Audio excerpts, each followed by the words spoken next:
This story is a story directly about Jesus of Nazareth and healing. And the story tells of a particular woman that he worked with one day and how he chose to respond to her requests. As we read these texts, it's interesting. What I've discovered is that not every single person that sought the help of Jesus was healed. He would ask them two questions.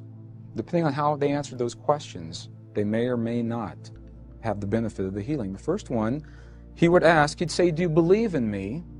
Do you believe in my Father?" At that point in his life, he made no distinction between himself and his Father in heaven. Think about that. No distinction. In our language based in separation, as the translations were made, what's the most powerful prayer that we've been offered in the West, we believe? When you ask someone about a prayer, typically what prayer did they... Okay? And listen to how that was answered. We call it the Lord's Prayer. Whose Lord?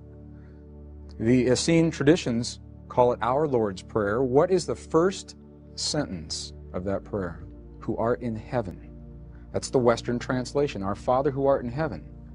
There's the separation. Our Father's in heaven and we're down here somewhere. That's not the way the original Aramaic traditions read. They say, our Father who is everywhere. Our Father who is everywhere. So our language plays such a potent role, and that's why I'll invite you to explore many paths as we're looking at the language.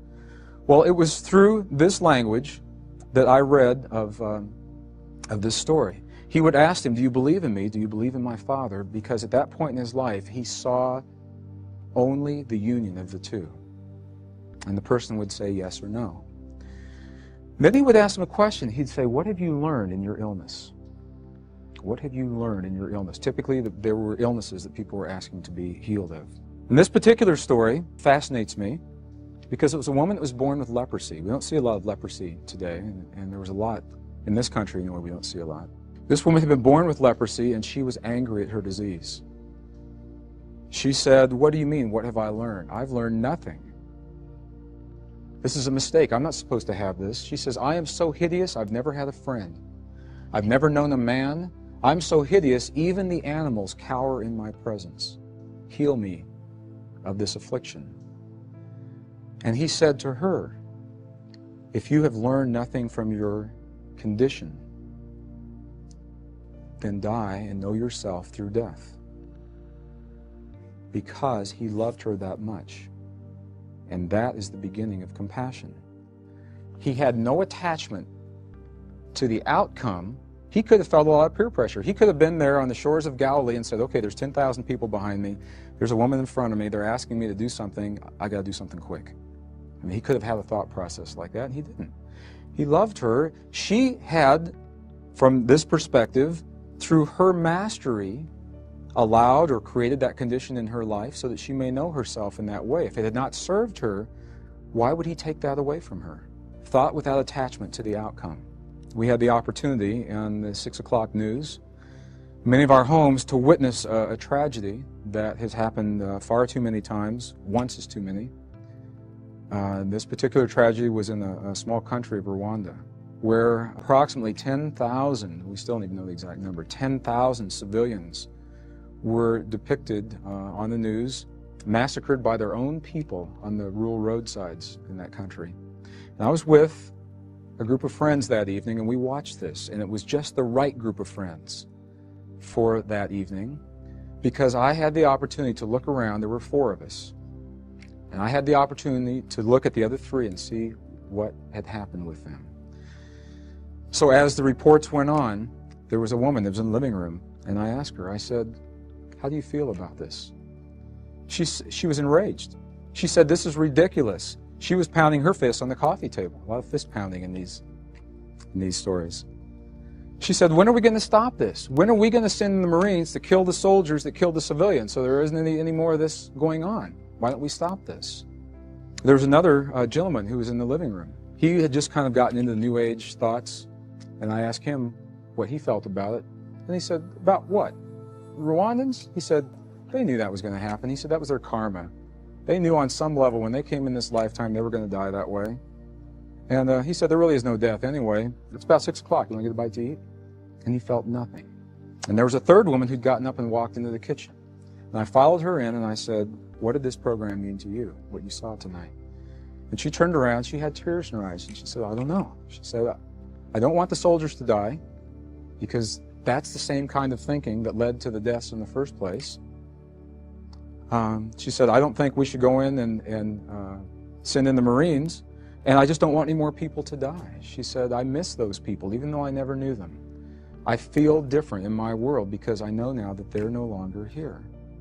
That's the beginning of compassion. The first woman was in polarity. She was angry. She was in the same polarity that allowed that tragedy in the first place. The second gentleman was in denial. What he had seen hurt him on such a deep level, he did not allow himself to feel it, so he rationalized it away. And the third woman allowed herself to feel, and in doing so opened the path to the possibility of compassion. How do you know if you're in denial or lovingly detached?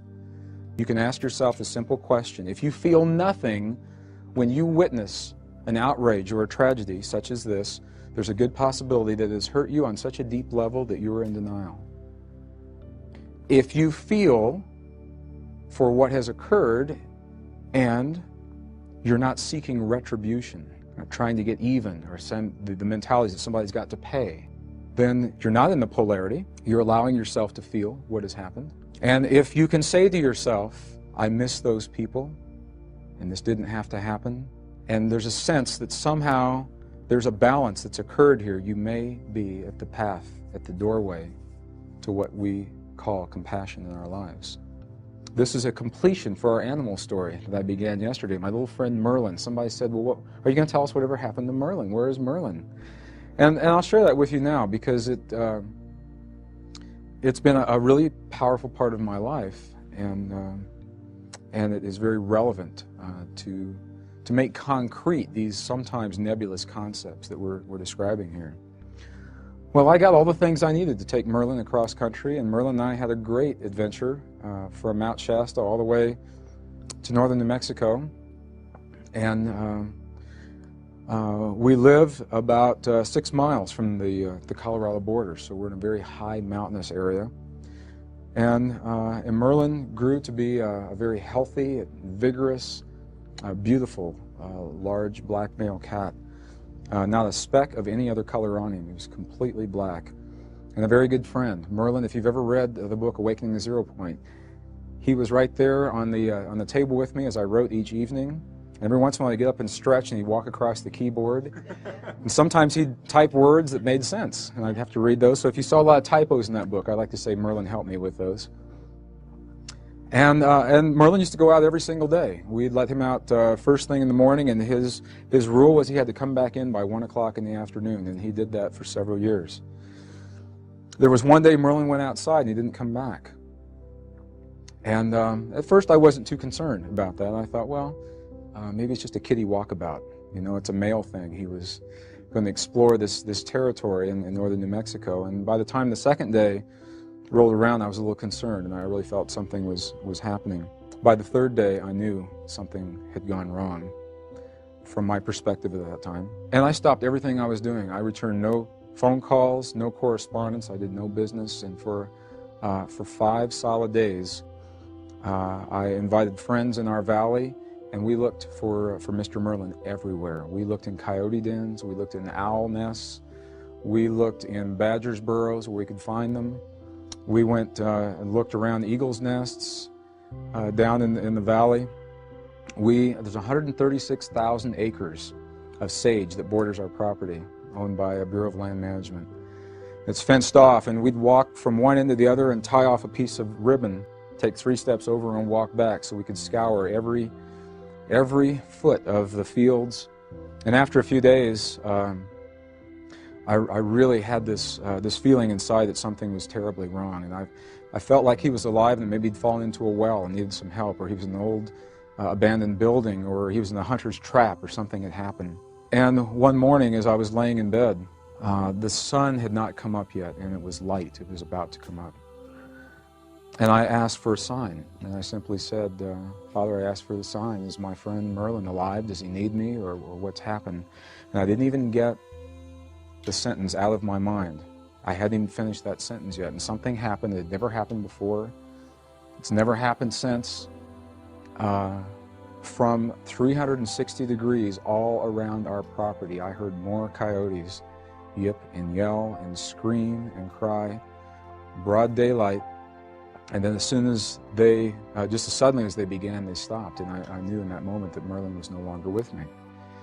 And that he'd been taken by a coyote. Well, I got up that morning, drove a truck down the road, and something very odd began to happen. There were coyotes everywhere in broad daylight. There were young ones and old ones, and they were walking in twos and threes. They walked in the road right in front of my truck. They were all over my property. Normally, you'd only see them maybe very early in the morning or at dusk. You typically did not see them in broad daylight. And I had an opportunity in that moment. And if it had happened at another point in my life, I may have been very angry at every coyote. I may have chosen to stand on top of one of my buildings and snipe each one and said, maybe you're the one that took my friend Merlin. And I didn't feel that way. I didn't want the coyotes to lose their lives. I missed my friend Merlin and his presence. I missed his life. And in that choice of not being angry at those coyotes while still allowing for the emotion of losing my friend, for me, that was a powerful opportunity and an opening into compassion.